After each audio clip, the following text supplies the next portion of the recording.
Hi, and welcome to the first installment of Strange Times. I hope everyone's doing alright. I just want to start off by explaining what this new format is all about. I want these Strange Times videos to be a little less about story narration and more about just bringing to your attention various news stories and articles from around the world. Stories which have a strange slant to them. And strange doesn't necessarily mean paranormal.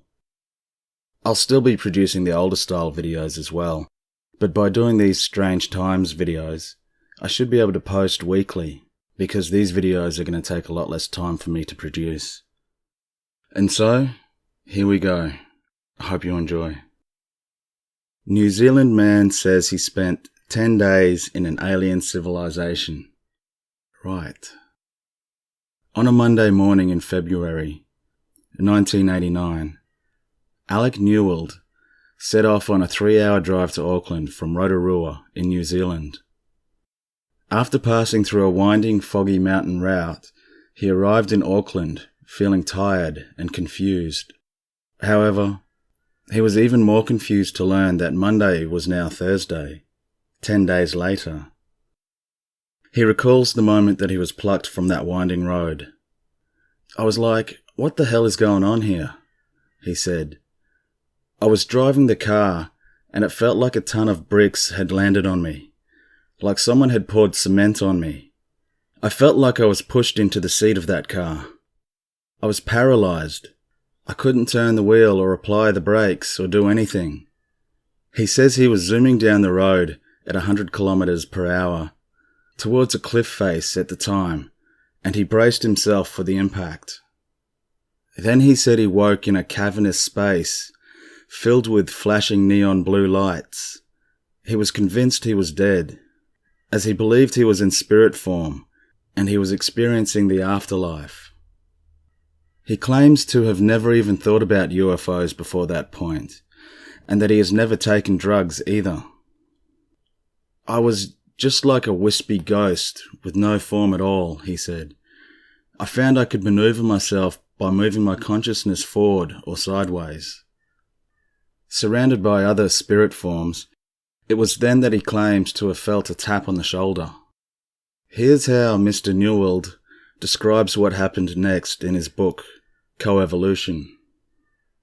"Looking up, I realized we were being approached by 3 aliens, the tallest of them looking like my escort from earlier on," he wrote.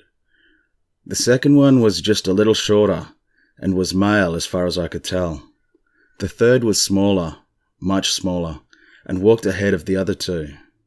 He, for want of a better word, was slightly built, with a roundish head and rather unusual squinty eyes, which were well spaced and placed rather lower down than are out." That's an awkward sentence.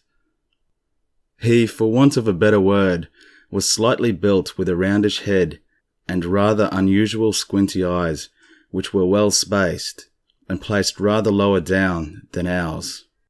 He had a very small mouth, but I did not notice any ears or much of a nose. His physical appearance, however, was of almost no consequence, for I was immediately struck with an almost overpowering feeling of his presence. I cannot say it was hypnotic, if anything, the opposite. It was as if his energy was being projected and absorbed by my body. Later, he claims to have seen physical objects emerging, which looked like buildings, and the entities which guided him there started to take physical form. He claims they then told him to step into a machine, which would build a body for him, and he saw his body forming beneath him. He also said the aliens were trying to reconstruct themselves so they could exist on Earth. As if his alleged experience was not strange enough, he started receiving visits from officials wanting to know more about his experiences, and especially about the capabilities of this extraterrestrial race once he was back on Earth. Don't know what I think about that one. Seems pretty out there. 3-year-old remembers past life as a snake. In Thailand, A young boy of 3 years named Dalawong had a strange story to tell when he met for the first time an acquaintance of his father's named Mr. Hugh. Dalawong claimed that he remembered an encounter with Mr. Hugh from a previous life.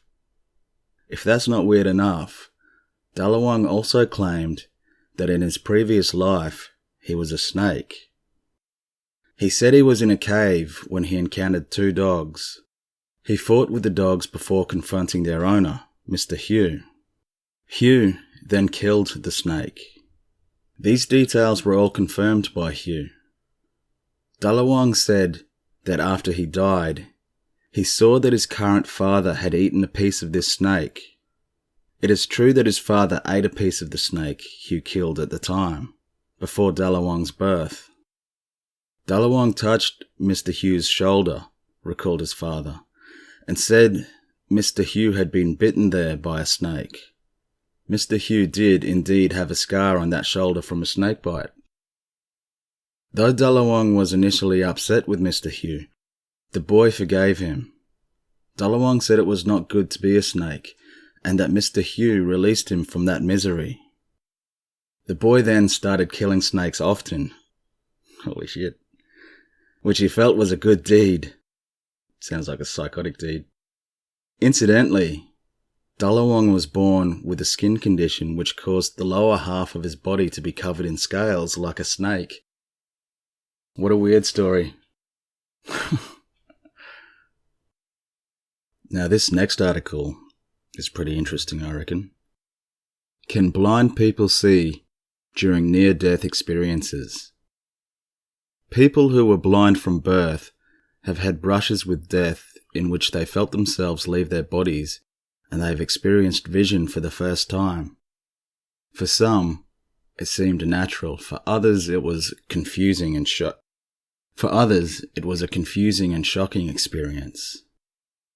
Studies have shown that when blind people dream, they don't see. Yet in NDEs, studies suggest blind people often do see. A study of blind NDEers, led by Kenneth Ring at the University of Connecticut in the 90s, found that 15 out of 21 blind participants reported some kind of sight. 3 were not sure if they had visual perception, and the remaining 3 did not see anything. Half of those who were blind from birth said they saw something. The uncertainty of some may have to do with the unfamiliar nature of vision for those who have never experienced it, combined with other unusual qualities of NDEs. Even NDEers who are not blind sometimes have trouble explaining the experience, which seems to transcend ordinary life in many ways. One man, blind from birth, told Ring that he found himself in a library with thousands and millions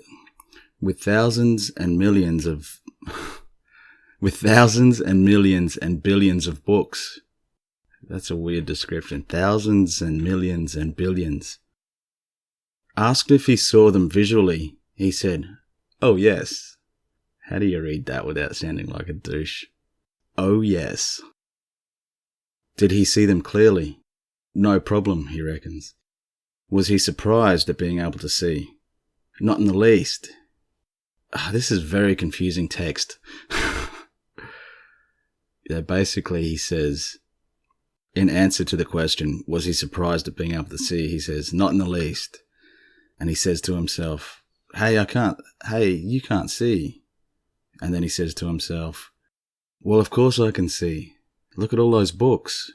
That's ample proof that I can see. So, that's that.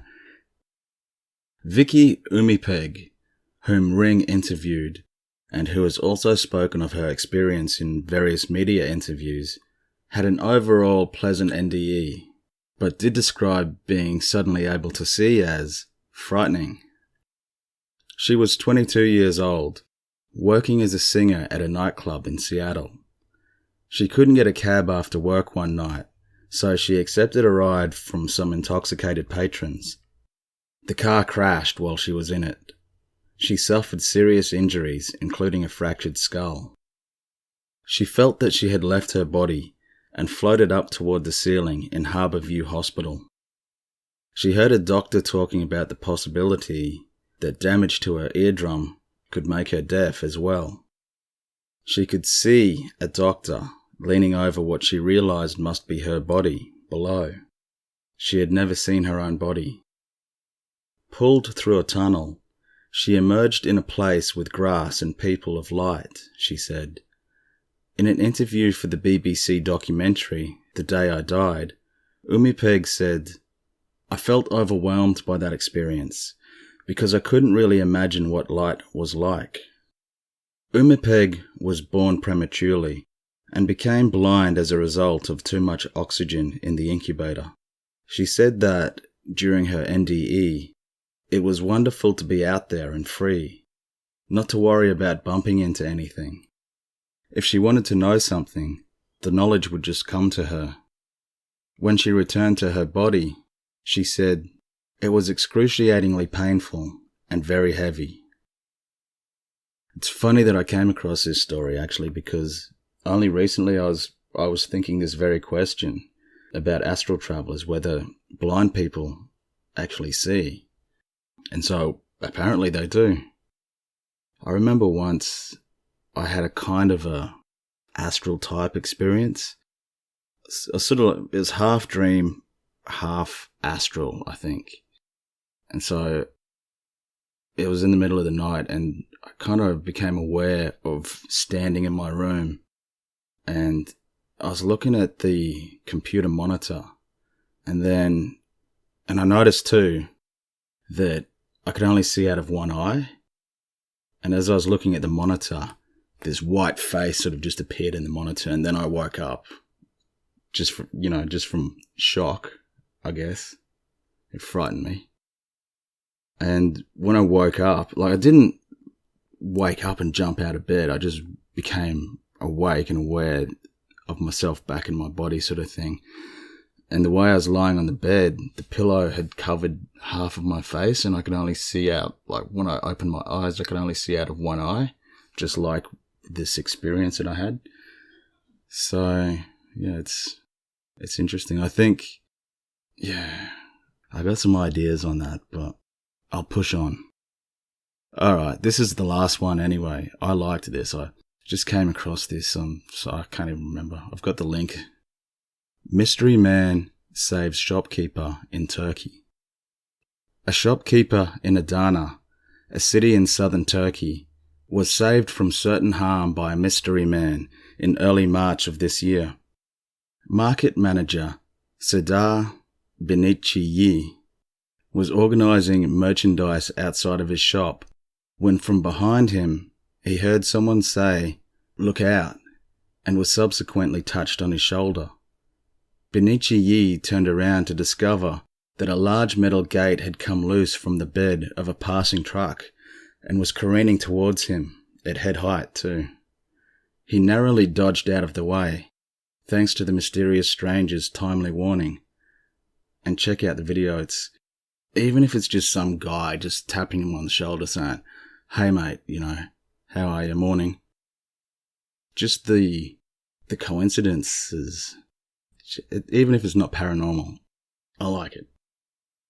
And that's it for now. It's kind of weird just talking to myself like this. It's going to take a little while to get used to it. But I like this format. It's nice and quick and loose and messy. And so I'll see you guys next time. Take care.